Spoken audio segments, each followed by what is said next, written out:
Buongiorno everyone! The temperatures have been dropping in Rome and the weather has been a little bit crazy, but finally today we have a blue sky.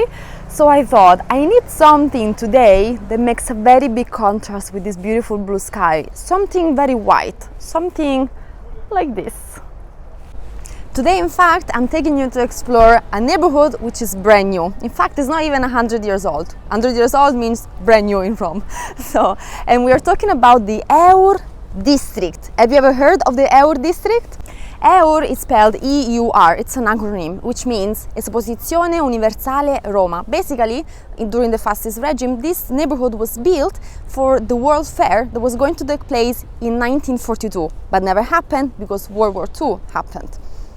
Now, what is really beautiful about this neighborhood is, of course, the architecture. In fact, I don't know what you think about it, but I just love this mixture of modern style with the same materials that the ancient Roman architecture used to use. For example, this is the travertine stone, the same stone used for the Colosseum. Now, what is also curious and fun to discover together today is the fact that all of the buildings in this neighborhood actually resemble ancient Roman buildings, and we will see that together. Why is that? Because part of the reason why this area was built was also part of the fascist propaganda, where the regime wanted to establish a connection between the ancient Roman Empire and the modern empire that we're building. This was just to give you some context, but now let's have a look at the buildings that make Eur what Eur is today.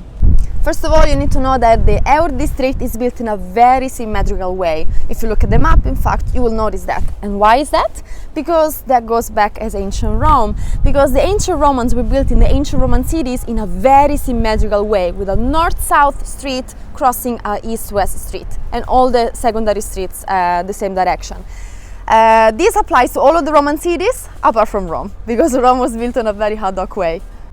In fact, for example, now we are in front of this building, Palazzo della Civiltà e del Lavoro. If you look on a straight line on the opposite direction, you find exactly in a symmetrical way the Palazzo dei Congressi, which is another palace, very important part of this district. But now let's have a proper look at this building. Does this building resemble any ancient Roman monument that we all know very, very well? I'll give you some hints. For example, a monument that has a lot of arches all around and is made of travertine stone. Any ideas? Exactly, this resembles the Colosseum. In fact, the Romans, we call it the Colosseo Quadrato, the square Colosseum. That's the friendly nickname that we gave it. But this is actually the Palazzo della Civiltà e del Lavoro. And in front of this building we have two statues. One is in here and the other one on the other side, which are Castor and Pollux. They are always depicted, they are ancient Roman divinities, always depicted with their horses, because they were the protectors of the equestrian order, which means the soldiers of the Roman army fighting on their horse. And look at this sculpture. This kind of resembles an ancient Roman divinities, but can you see the lines are so much more stylized and simple, minimalist, a little bit more modern. So this was all the architecture of this period is all about. Taking the models from the classical models from ancient Rome and making them into a more modern look, a more stylized, simple, minimalist look. And some of you might be curious to know what's inside. Today this palace houses the Fendi headquarters. Yes, Fendi, the designer brand. And sometimes, I'm not sure about right now, but sometimes they also organize events where visitors can go inside and they make demonstrations of how the handbags are made, the shoes are made, and which is beautiful. But now let's get in the car because we have a lot to see today. So we're going to start that direction with the Palazzo dei Congressi.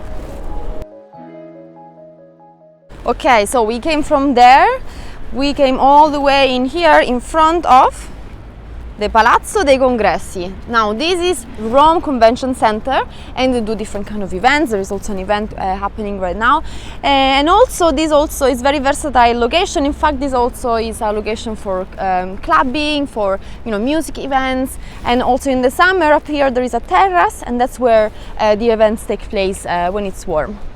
But now let's go to our next stop. So now we are back in the car and we're going to see the next viewing point. Look at that.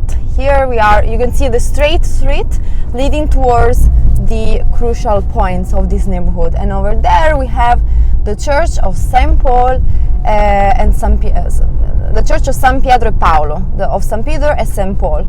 And you can see already the dome is huge. And actually, that is the second tallest dome in the whole city, after San Pietro, of course. Look at how beautiful the urbanization actually is enhancing the look of this church. All of these trees leading towards this white church covered with travertine stone. How amazing! How beautiful is this? And this is the church of San Pietro and Paolo, and you can see the lines are very minimalist, very modern, very simple. This church also built in the 1930s.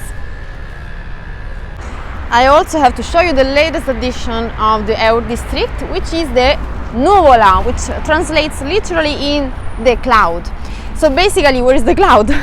You cannot see right now because there is the reflection on the glass, but there is a sort of glass cage, and if you see inside, there is a sort of cloud. Can you see it? Which is made of a kind of fabric. And this is a new convention center, and this has been for months one of the biggest vaccination hubs for COVID-19 until like a month ago, and any kind of events are taking place in here. But now let's continue our route and let's continue searching for those white marble buildings. Here we have the obelisk of Eur, l'obelisco dell'Eur. Let's go! And now we are in Piazza Guillermo Marconi.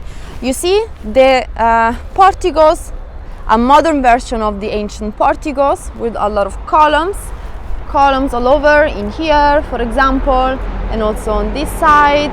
This square is called Piazza Guillermo Marconi because there is an obelisk in the middle of it, which is a new obelisk.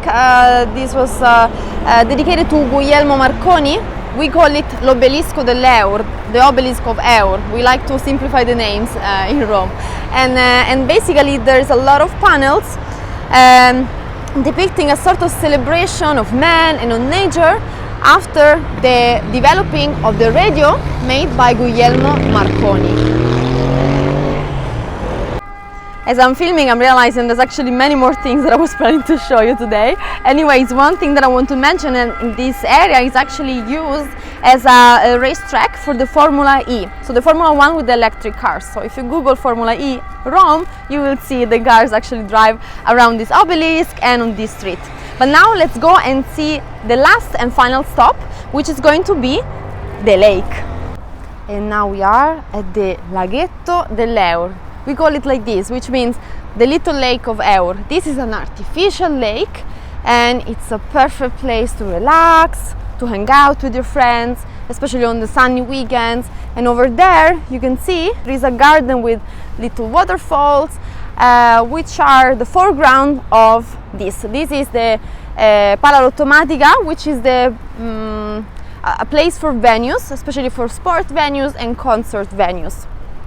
Okay, I know you want to go and see that closer, so let's go. Let's cross the bridge over there and let's go on the other side. Okay, so we are on the other side of the bridge. From here you can see the obelisk, and here you can see San Pietro e Paolo, and now we are in the Giardino delle Cascate, the garden of the waterfalls.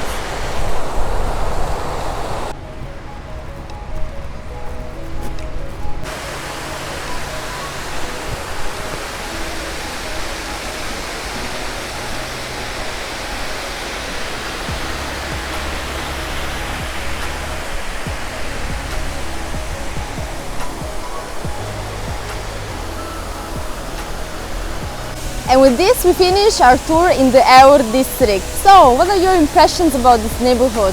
Did you like it? Have you ever been to Eur? I would recommend you to come in here and spend like half a day walking through those things that I showed you today, because it's really worth it. It's a little bit of a different Rome from what we are used to.